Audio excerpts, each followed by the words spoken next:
les secrets magiques de la narration.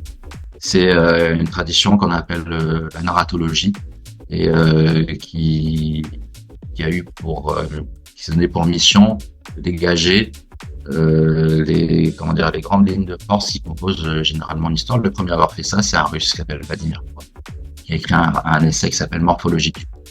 Il dit c'est intéressant. Les contes racontent plein d'histoires différentes, mais ils ont tous la même chose.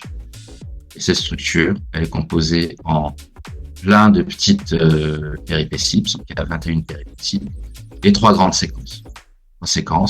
La séquence préparatoire, on pose le contexte et on doit réparer un fait.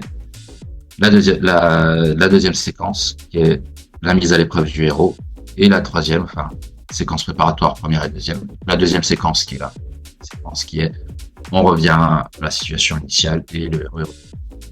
Donc il y a d'autres personnes après qui sont intéressées à d'autres types d'histoires racontées. Donc la sémantique structurale de Greimas qui dit dans tout récit, il y a à peu près 5 étapes clés. Il y a l'exposition de la situation initiale, il y a un élément déclencheur ou perturbateur qui vient apporter une sorte de tension narrative, les différentes péripéties du héros, un dénouement qui permettent de régler les péripéties positivement ou négativement, et le retour à la situation finale avec une différence par rapport à la situation initiale. Et enfin, le héros au milieu d'un visage. Alors tout ça, vous pouvez trouver tout un tas d'informations si vous tapez narratologie, récit, et tout ça sur Internet. De Joseph Campbell, beaucoup disent que Joseph Campbell a largement inspiré George Lucas dans la manière dont il a construit la narration de la Guerre des Étoiles.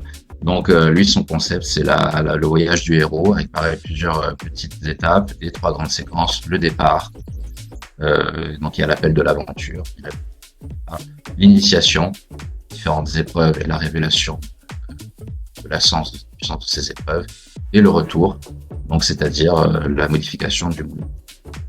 En fait, quand je vous ai dit ça, je vous ai dit, est-ce que je vous ai appris grand-chose? Je sais pas. Parce que globalement, ce que nous disent un peu ces différentes structures, c'est dans une histoire, il faut qu'il se passe des choses. Il y a un avant et un après.